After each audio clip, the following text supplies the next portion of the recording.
Baik, Bapak Ibu kita mulai pertemuan. Assalamualaikum warahmatullahi wabarakatuh. Bismillahirrahmanirrahim. Wala haula wala quwwata illa billah. Yang berhormat Bapak Kepala UPT SMP Negeri 2 Gresik, Bapak Muhammad Salim SAGMA. Yang terhormat Ibu Siti Nur Hanifah SPDI MPD, yang pada kesempatan kali ini beliau bertindak selaku narasumber dalam kegiatan aksi nyata calon guru penggerak angkatan ke-7.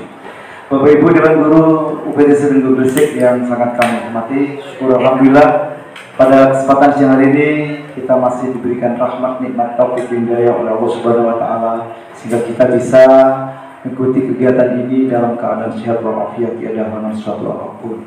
Shalawat serta salam semoga tetap tercurahkan kepada Nabi besar Muhammad Shallallahu Alaihi Wasallam. Dan yang ketiga kalinya kami ucapkan ribuan terima kasih pada panjenengan semua yang senantiasa hadir di ruangan ini dalam rangka pembinaan dan pengarahan dari kepala sekolah sekaligus mengikuti kegiatan aksi nyata Ibu Nur Hanifah selaku calon guru penggerak dari UPT SMP Negeri 2 Gresik. Sebelum rangkaian kegiatan ini kita lanjutkan, malah kita awali kegiatan ini dengan baca Ulumul Quran. Mudah-mudahan kegiatan ini senantiasa memberikan ridho Allah Subhanahu wa taala. Al-Hadimi wa ala kulli niyatin sholihah. Al-Fatihah.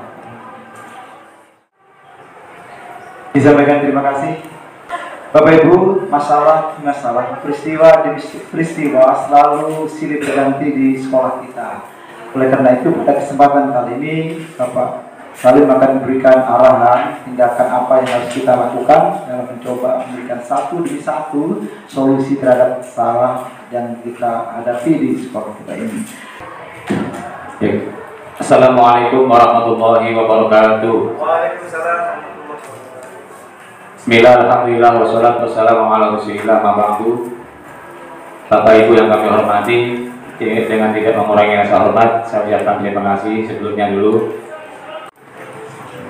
Baiklah Bapak Ibu, sebagai pembuka dalam acara kegiatan praktek baik yang dilaksanakan oleh Ibu Nur Hanifah, aksi nyata modul 1.4 yang dilaksanakan pada hari ini, kita laksanakan bersama-sama, semoga diberikan kelancaran, kemudahan, dan apa yang disampaikan Bu Hanifah akan menjadi pembelajaran bagi kita sehingga sekolah kita akan nyaman, sukses ke depan, dan mudah-mudahan kita semuanya diberikan oleh nyaman. Amin. Amin. Dan mengucapkan Bismillahirrahmanirrahim, kita buka kegiatan ini. Terima kasih kepada Bapak Kepala UPT Gresik. Baiklah Bapak Ibu, untuk acara selanjutnya adalah presentasi dari Ibu Siti Nur Hanifah selaku calon guru penggerak angkatan ke-7 dari UPT SMP Negeri 2 Gresik. Namun sebelumnya izinkan kami menyampaikan beliau adalah Ibu Siti Nur Hanifah SPDI MPD. Tempat tanggal lahirnya Pati 27 Mei 1980. Beliau adalah guru SMP Negeri 2 Gresik dan sekaligus calon guru penggerak angkatan ke-7. Pendidikan S1-nya ditamatkan di IAIN Sunan Kalijaga Yogyakarta, jurusan Pendidikan Agama Islam, dan dilanjutkan dengan S2-nya. Beliau lulus dari Universitas Sunan Giri Surabaya dengan jurusan Pendidikan Agama Islam. Kali ini beliau akan menyampaikan materinya terkait dengan budaya positif di sekolah yang merupakan bagian dari aksi nyata yang akan dilakukan oleh Ibu Siti Nur Hanifah. Untuk itu kita beri aplaus untuk Ibu Siti Nur Hanifah. Silakan Bu. Assalamualaikum warahmatullahi wabarakatuh. Pada yang terhormat Bapak Kepala UPT SMP Negeri 2 Gresik, Bapak Muhammad Salim SAG MA, beserta staf-stafnya, kepada Bapak Ibu guru hebat yang sedang berbahagia. Perkenalkan, nama saya Siti Nur Hanifah SPDI MPD, calon guru penggerak angkatan 7 Kabupaten Gresik, asal sekolah UPT SMP 2 Gresik. Pada kesempatan siang hari ini, kami mengucapkan banyak-banyak terima kasih kepada Bapak Ibu guru hebat yang telah berkenan menghadiri kegiatan diseminasi modul 1.4 dalam alur aksi nyata. Kami calon guru penggerak itu menggunakan alur merdeka. Yang pertama yaitu mulai dari diri sendiri, kemudian eksplorasi konsep, yang ketiga ruang kolaborasi, yang keempat demonstrasi kontekstual, kemudian elaborasi pemahaman, koneksi antar materi, yang terakhir adalah aksi nyata. Ini aksi nyata di modul 1.4. Semoga untuk modul 1, mohon doanya Bapak Ibu, kami lulus di modul 1. Karena awal bulan Februari masuk ke modul 2. Untuk tahap berikutnya masih ada 2 modul lagi, modul 2 dan modul 3. Kemungkinan pertengahan Juli. Ya, mohon doanya semoga saya dan panjenengan semua sehat selalu. Pada modul 1.4 ini yaitu materinya tentang budaya positif.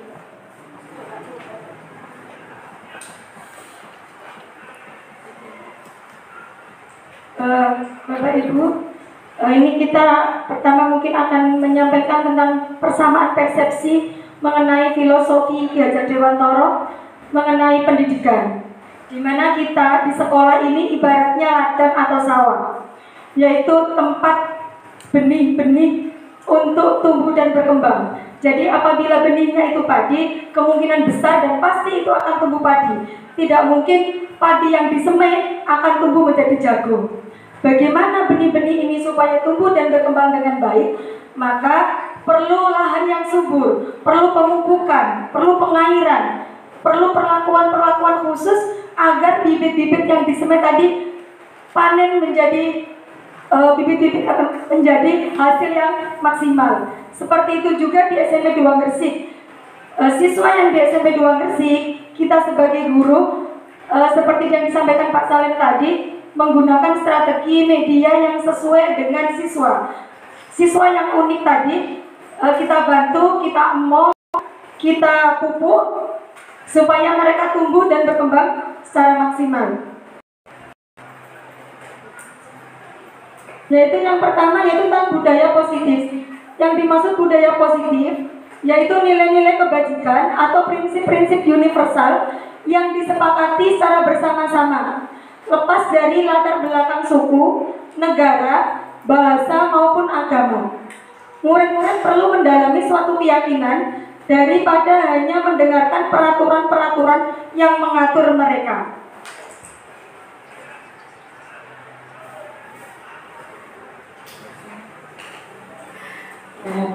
Nah, sekarang mengerucut di budaya sekolah. Yang dimaksud budaya positif di sekolah yang akan kita kaji bersama-sama, yaitu nilai-nilai dan kebiasaan-kebiasaan di sekolah yang berpihak kepada siswa, agar mereka bisa tumbuh dan berkembang menjadi pribadi yang kritis, unggul, bertanggung jawab, serta sesuai dengan nilai-nilai keimanan. Jadi pendidikan ini berpusat kepada siswa. Siswa yang unik, siswa yang mempunyai karakter mau kita tumbuh kembangkan sesuai dengan potensinya masing-masing. Jadi konsep berdiferensiasi.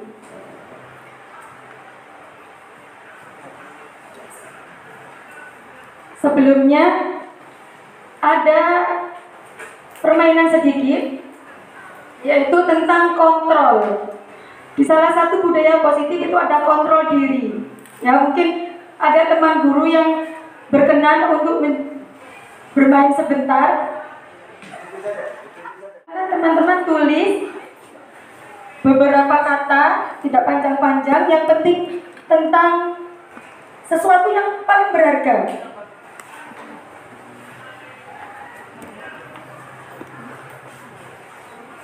Dan di sini aja suratnya, nggak apa-apa. Ini sesuatu yang berharga, sesuatu yang Anda inginkan, boleh.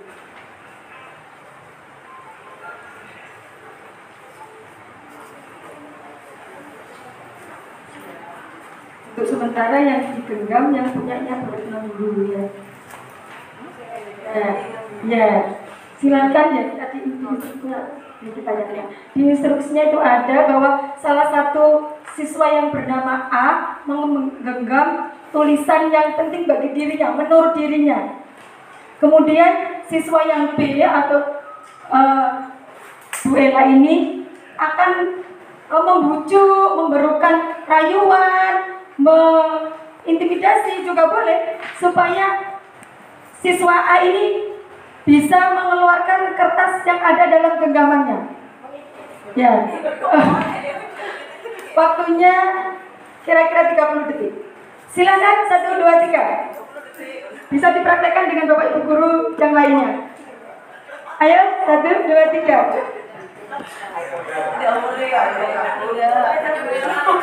Ayo berenang.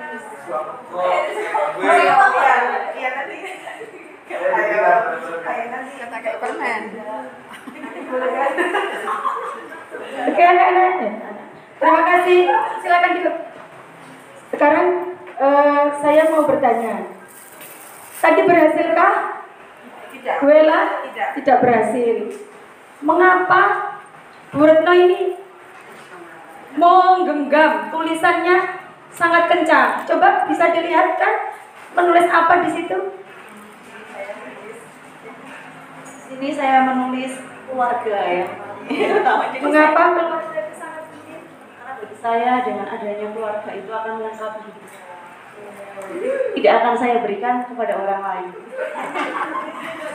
Mudah-mudahan buat Bu Retno. Ternyata keluarga itu sangat penting bagi Bu Retno. Jadi Bapak Ibu guru, ini penting ya buat Bu Retno ya. Oke, sekarang gantian.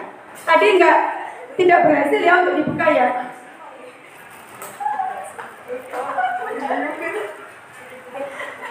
Yang kedua silakan digenggam Bu Ella.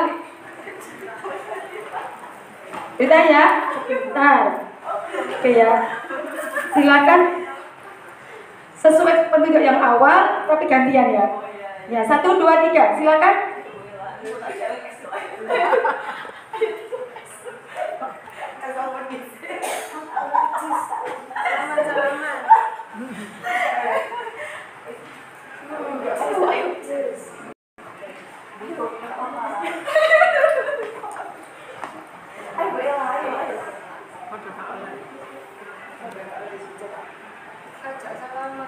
Salaman dulu. Kita salaman dulu. Ayo kita salaman.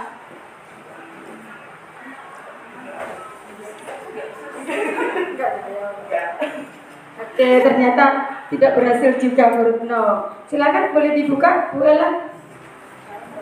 Keluarga juga, Bu. Wah, keren kalian. Sama ternyata keluarga. Mengapa Bu Ella?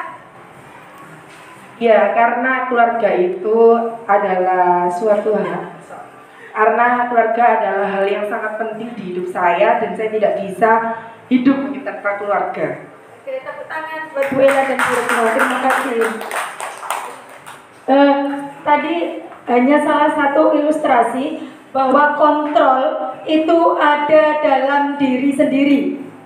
Sebagaimana tadi Bu Ella merebut, bahkan diitik-itik, kemudian dirayu nanti tidak belikan es campur, itu ternyata tidak mempengaruhi Bu Retno untuk melepaskan tulisan yang ada dalam genggamannya. Beliau sangat melindungi apa yang ada dalam genggamannya. Sebaliknya Bu Ella juga tadi melindungi apa yang ada di genggamannya. Kalau menurut teori yang nanti kita pelajari bersama-sama, itu ternyata faktor intrinsik, faktor dari dalam diri itulah yang bisa mengubah diri kita, yang bisa mengajak kita untuk berubah menjadi lebih baik, berubah menjadi lebih maju, itu dari diri kita sendiri. Faktor eksternal, faktor B tadi, begitu giginya diberi es campur, diberi rayuan-rayuan, tetap tidak bisa, kecuali si A atau siswa kita mau berubah. Jadi tergeraknya dari keyakinan diri sendiri. Ya. Selanjutnya Pak Khalid, mungkin ini yang ya secara teori ada beberapa posisi kontrol supaya tadi bisa berbagi misalnya, bisa mau berubah menjadi lebih baik misalnya, yaitu yang pertama adalah penghukum. Yang kedua yaitu membuat orang merasa bersalah. Yang ketiga sebagai pemantau. Yang keempat sebagai teman. Yang kelima sebagai manajer. Mungkin dari sini kita sharing saja ya, karena tadi kita modelnya atau tipenya adalah sharing dalam komunitas. Monggo Bapak Ibu, ada yang mau ditanyakan?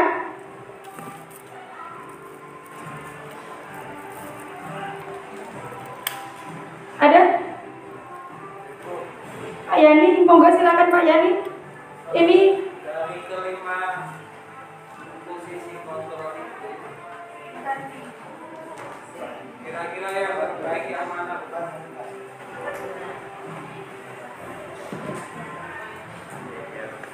Dari penjelasan Bu Hanifah itu ada 5 posisi kontrol. Dari kelima itu menurut Ibu yang terbaik yang mana?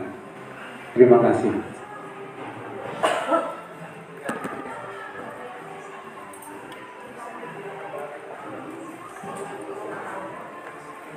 Oke, terima kasih pertanyaannya dari Pak Yani. Untuk teori yang pertama yaitu teori penghukum.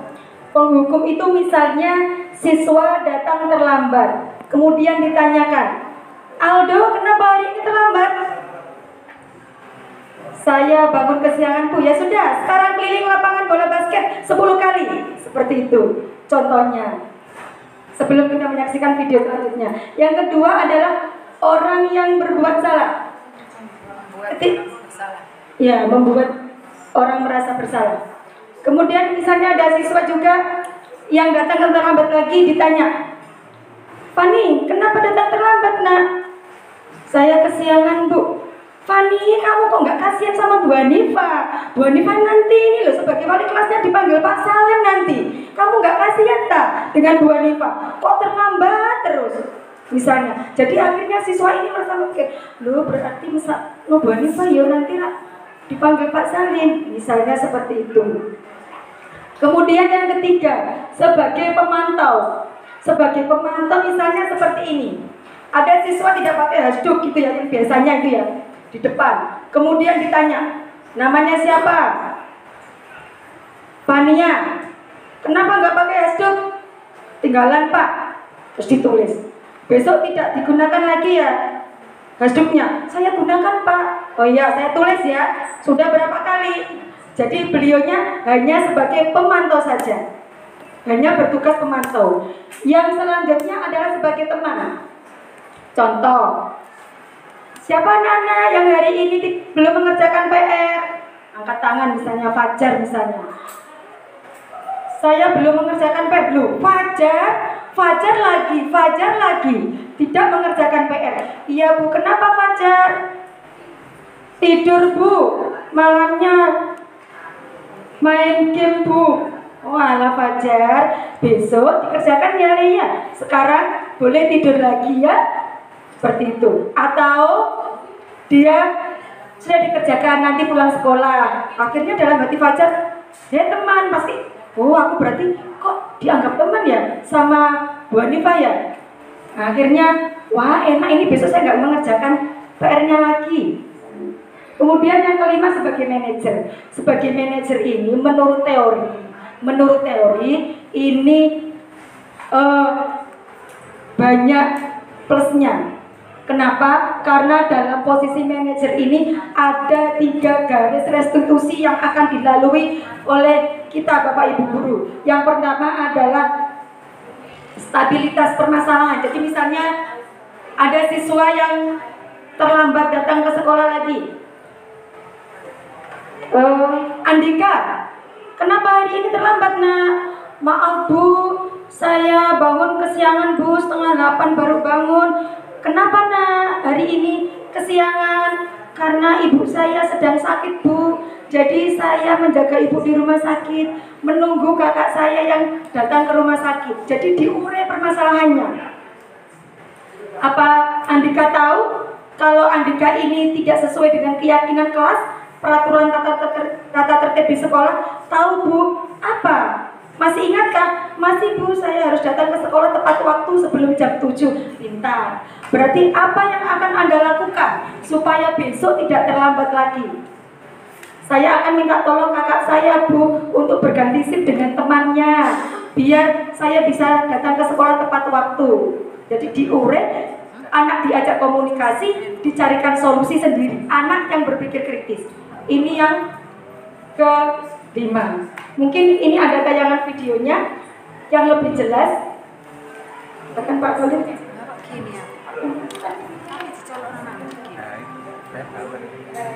Ini yang videonya. Mohon maaf, ini memang langsung dari LMS sesuai dengan tugasnya. Mungkin Bapak Ibu guru yang sudah membuka Mandiri Mengajar sudah menemukan video ini. 2. Posisi pembuat merasa bersalah. 3. Posisi teman. 4. Posisi pemantau atau monitor. Dan 5. Posisi manajer. Untuk lebih memahami kelima posisi tersebut, mari kita saksikan kasus Naren yang terlambat hadir 20 menit di sekolah dan melihat bagaimana kelima posisi kontrol dalam menghadapi masalah tersebut.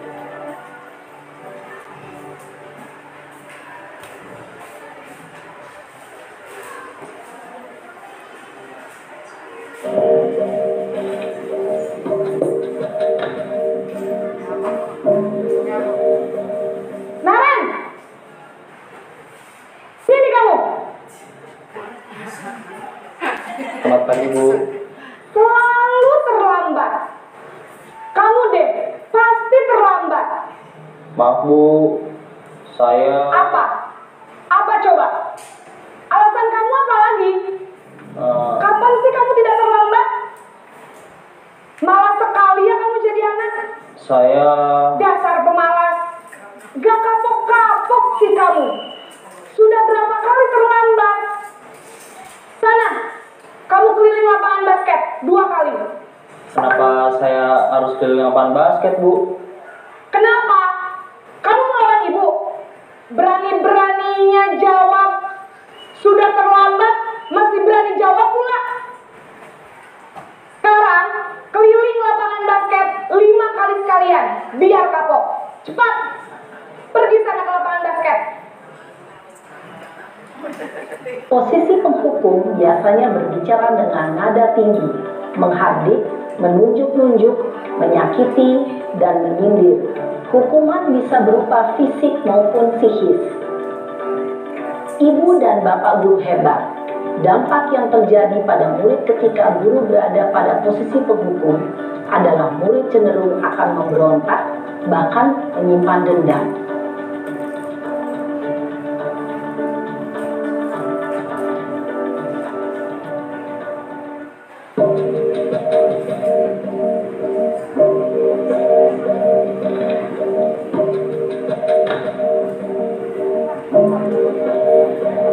Naren!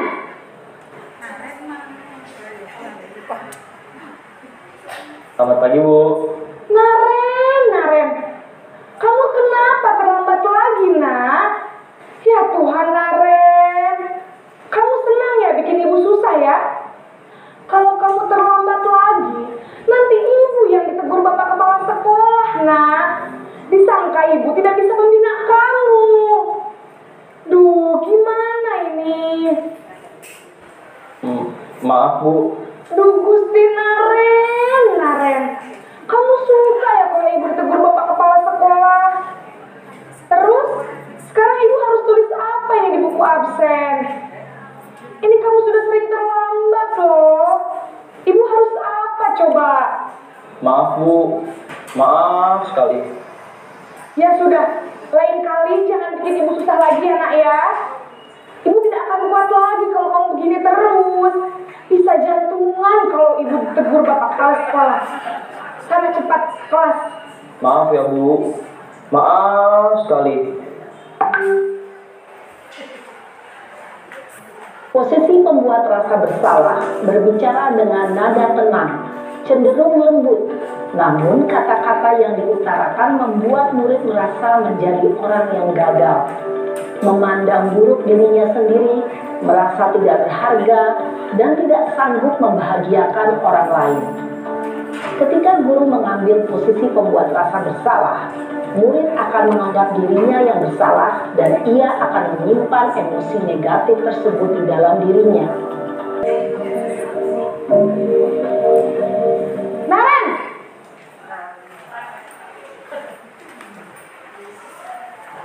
Selamat pagi, Bu. Wah, sudah jam berapa ini, Nak? Terlambat lagi ya, sayang. Iya, Bu. Habis ibu saya lupa bangunkan saya, Bu. Kamu malah menyalahkan ibu kamu. Kamu bukannya anak yang larinya paling kencang. Kok terlambat sih? Iya, Bu. Saya memang terlambat bangun tadi. Jadi, biarpun saya lari kencang, tetap gak kekejar, Bu. Ya sudah sana. Nanti lain kali larinya lebih kencang lagi ya. Biar gak terlambat lagi. Bikin seneng ibu. Demi ibu. Bisa kan? Bisa lah, Bu. Ya sudah sana masuk kelas. Ibu beresin urusan absen kamu. Kamu ini ada-ada saja.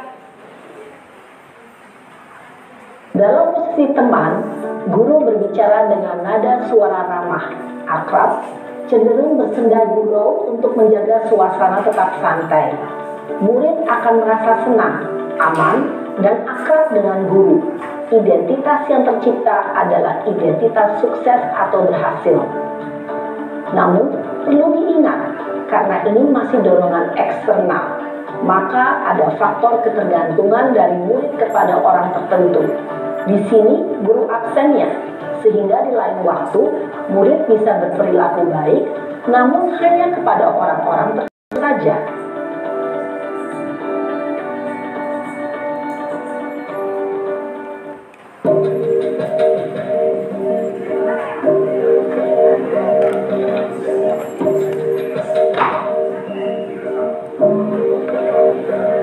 Naren!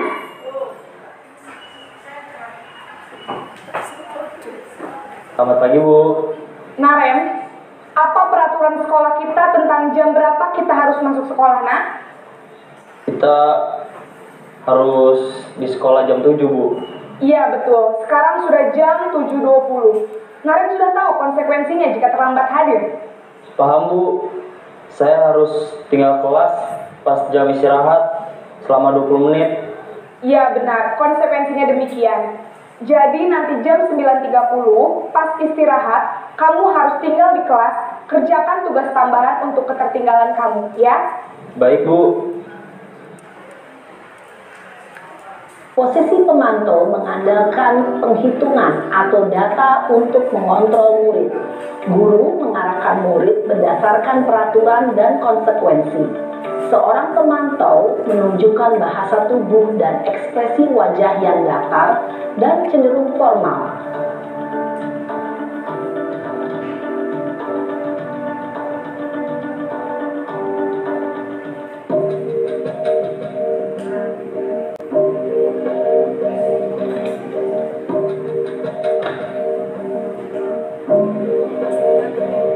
Naren!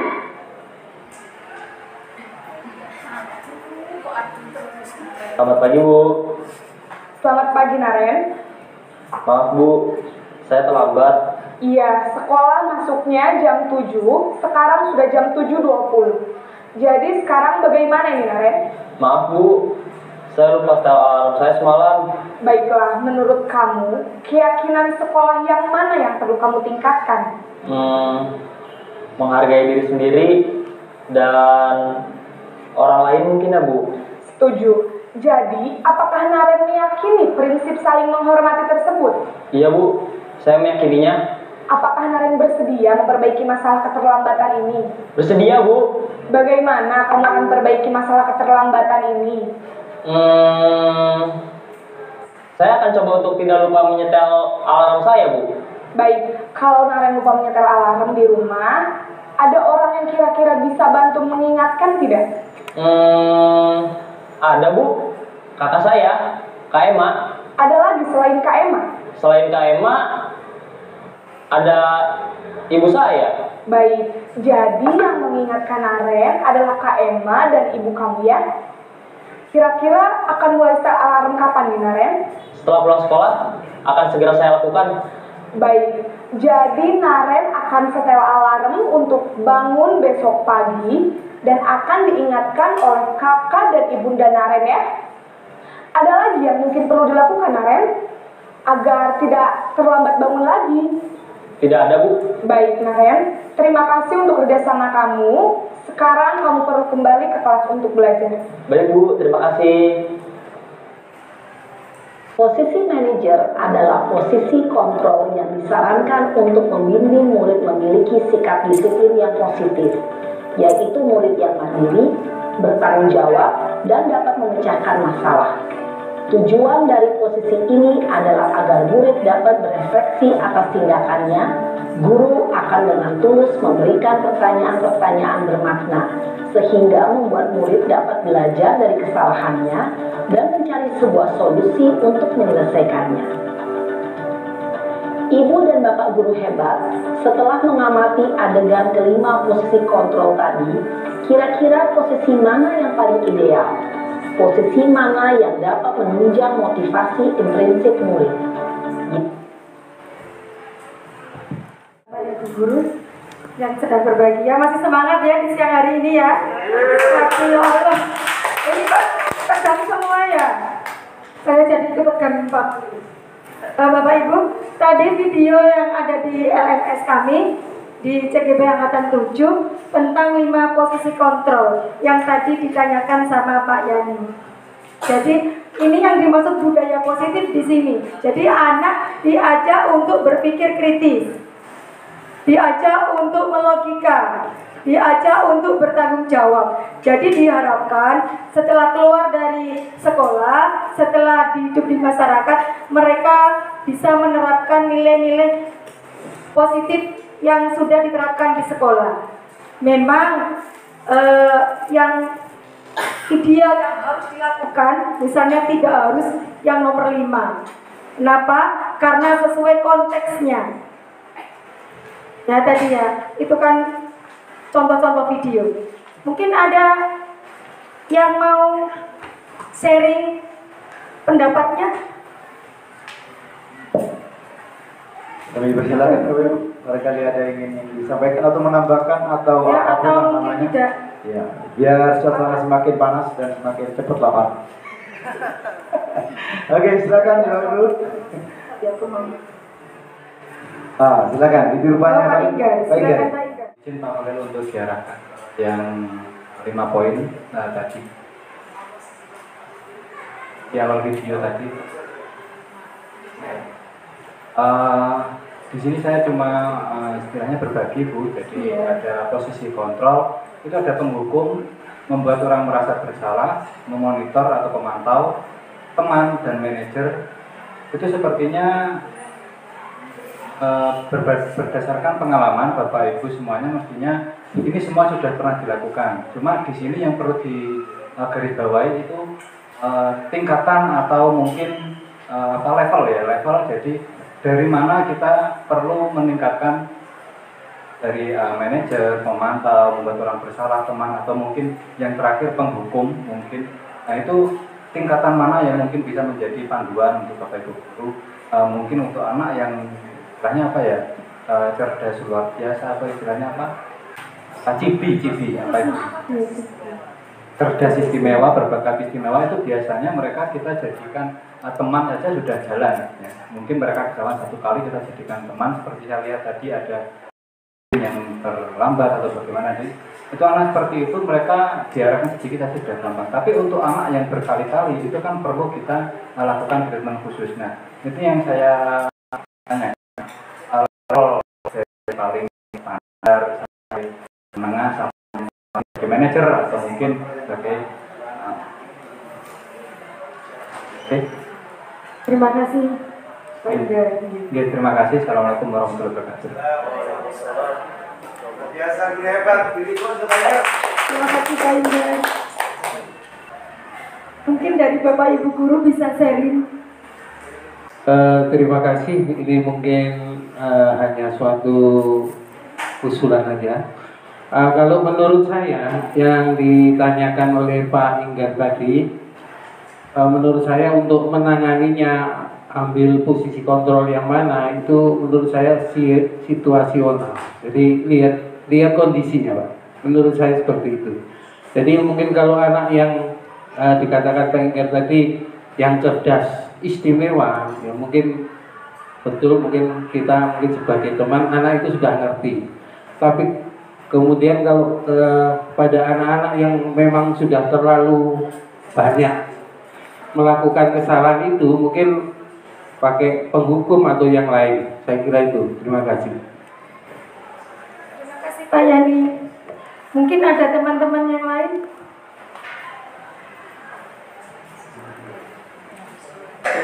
Terima kasih. Memang tidak ada yang dari 5 posisi kontrol itu ada tingkat. Kalau seperti ini harus dihukum, tidak ada. Sama seperti yang dinyatakan dari Bu Eti dan Pak Yani ini menurut saya situasional atau kondisional sesuai konteksnya. Jadi misalnya saya juga pernah melaksanakan ini, kalau teman-teman penggerak itu istilahnya praktek kolonial. Ketika waktu itu anak-anak ulangan, ternyata dia nyontek, bahkan nyonteknya sudah ditulis, mohon maaf, ditulis di sini, di kanannya dia anak putri. Itu saya jaga ujian. Kemudian sudah saya ingatkan itu, ya Bu, hasil saya taruh di depan saya. Ternyata ada Bapak Kepala Sekolah keliling waktu itu. Beliau bilang begini, Bu Hanifah, setelah itu, Bu Hanifah, kenapa tadi di rumahnya ada siswa yang ujiannya pas di depannya Bu Hanifah? Saya menceritakan bahwa kondisi seperti ini sudah 3 kali saya ingatkan, saya minta menghapus karena ada di sini, kan itu dinaikkan. Nah, belakang-belakangnya kan ada siswa, iya, siswa putra. Bagaimana seperti itu? Terus Bu Hanifah, misalnya ini 10 tahun lagi, 15 tahun lagi, beliaunya siswa ini jadi Kapolres Kabupaten Gresik, itu akan mengingat Bu Hanifah kalau anak ini pernah Bu Hanifah dudukkan waktu ujian di depannya Bu Hanifah. Ya Pak, terima kasih masukannya. Tapi saya itu tidak ada tendensi apa-apa waktu itu, bahwa saya minta siswa ini maju karena dia sudah berkali-kali mencontek waktu itu ujiannya. Semoga beliaunya husnul khotimah dan diampuni, Pak Munasih waktu itu. Jadi saya setelah selesai ujian itu tidak dipanggil, tapi ketika di forum gini saya didekati, kenapa ditanyakan begitu. Saya termasuk melaksanakan praktek kolonial itu sebetulnya tidak boleh. Karena apa? Anak bisa malu. Tahun itu 2017. Insya Allah beliaunya di sini ya, sudah meninggal 2017. Kemudian kalau posisi yang lainnya mungkin bisa diajak ngobrol tadi. Kenapa kok mencontek? Kenapa ini diuraikan? Kalau memang sudah berkali-kali, bisa seperti yang kita lakukan. Karena harus ada treatment, betul tadi. Kalau nggak ada treatment, kita akan disesuaikan seperti posisi teman. Alah, waktu koncoe kok guru nih. Jadi posisi kita sebagai guru mungkin nanti dianggap biasa saja. Padahal kita selain mengajarkan ilmu kan kita akhlak yang tidak tergantikan oleh teknologi. Maka di teman-teman guru penggerak itu ini juga banyak yang dikritisi. Kenapa? Tidak semua teori ini bisa dilaksanakan sesuai dengan kenyataannya. Selain itu, kemudian kita rangkul setelahnya. Jadi saya kalau di kelas, mungkin anak-anak akhirnya tahu, setelah saya mungkin mengingatkan macam-macam, terakhir sebelum saya keluar dari kelas, tapi saya bilang, Bu Hanifah sebagai manusia biasa, Bu Hanifah mohon maaf apabila ada salah dalam pembelajaran hari ini. Karena tanpa doamu anak-anak, tanpa maafmu, Bu Hanifah tidak bisa apa-apa. Mohon maaf ya, siapa tahu Bu Hanifah di tengah perjalanan, Bu Hanifah terjadi sesuatu, meninggal misalnya, saya jelaskan begitu. Jadi saya mohon maafmu, seperti itu. Jadi akhirnya anak-anak, wah, engkau mesti jalur sepuluh. Dalam benak ini jadi saya sebetulnya tuh pengen netralisir, tapi ternyata anak-anak Ada yang mengenekkan gitu, tapi ada yang tidak juga. Oh ternyata saya didoakan ya Bu sama sampean. Ya iyalah, ternyata didekati, diajak ngomong-ngomong itu lebih besar pengaruhnya. Kenapa? Karena yang bisa mengontrol dia itu hanya dirinya sendiri. Kita sebagai eksternalnya bisa mengubah mindset, memberikan pengetahuan, memberikan gambaran-gambaran ketika anak-anak ini bertindak salah. Seperti itu kalau menurut saya. Mungkin ada yang lainnya.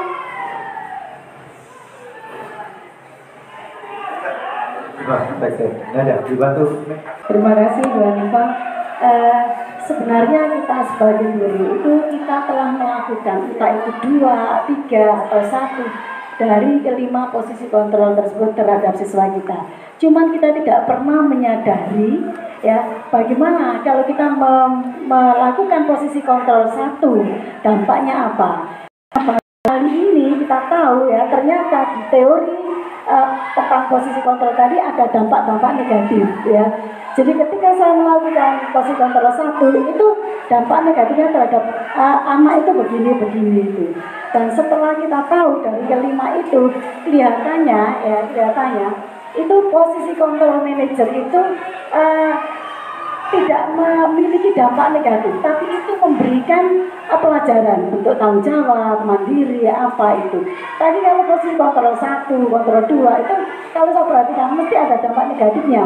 Jadi kalau kita memberikan posisi kontrol, alangkah baiknya kalau tidak berdampak tapi memberikan pelajaran. Jadi itu menurut saya. Terima kasih.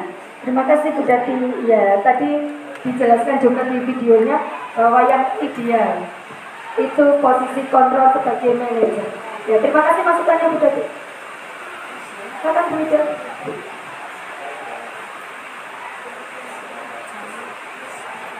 Terima kasih Bu Hanifah.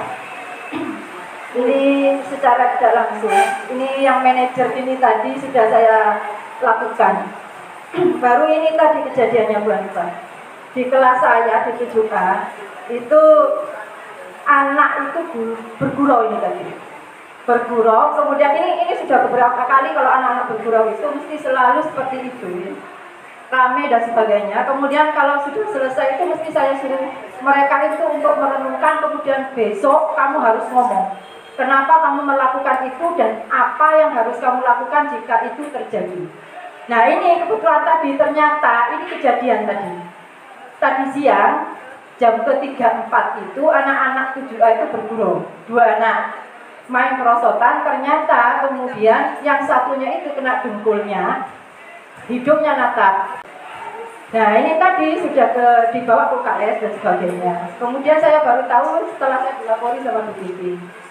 Nah ini ternyata saya secara tidak langsung atau saya nggak sadar kalau itu sudah saya lakukan tentang manajer ini. Nah setelah itu kan saya ingin tahu gimana keadaannya, saya masuk ke atas karena memang bukan saya yang masuk P5 yang tadi, ada Bu Ella di situ. Saya minta ke Bu Ella, kemudian anaknya saya tanya, gimana masih sakit? Saya bilang dulu, masih Bu katanya gitu. Nah setelah itu saya ngomong nanti kamu dijemput ayah atau mama. Katanya ke anak-anak satu kelas itu saya ngomong, selama ini sudah berapa kali sudah ngomong, kalau waktunya pelajaran atau pergantian pelajaran belum ada guru masuk, jangan sekali-sekali bergurau. Di dalam kelas tunggu sampai guru datang. Nah ternyata ini tadi kan ada jeda itu mereka bergurau. Nah itu yang terjadi. Kemudian setelah itu mereka itu satu kelas saya suruh membuat tadi ya Bu Ella ya, saya suruh membuat di rumah, renungkan perbuatan yang sudah kamu lakukan ini di rumah, semuanya harus merenungkan. Karena kejadian ini tidak hanya 2 orang ini yang melakukan, tapi semua juga melihat. Saya bilang gitu. Dan tidak ada kemudian yang melerai atau gimana, saya bilang gitu. Saya suruh merenungkan di rumah, buat di situ kamu pernyataan apa, kenapa kamu melakukan itu, kemudian nanti setelah ini apa yang akan kamu lakukan agar itu tidak terjadi. Nah itu saya suruh mereka buat di rumah. Besok hari Senin waktu saya akan saya bahas. Nah secara tidak langsung saya ini sudah menerapkan yang manajer ini. Sebenarnya saya tidak tahu itu, tapi saya selama ini ke anak-anak seperti itu di 7A itu. Siapapun itu yang melakukan seperti itu, mesti saya suruh buat dia apa yang kamu lakukan, apa dampaknya, kemudian apa yang bisa kamu lakukan untuk itu tidak terjadi. Itu barangkali Bu Hanifah. Terima kasih.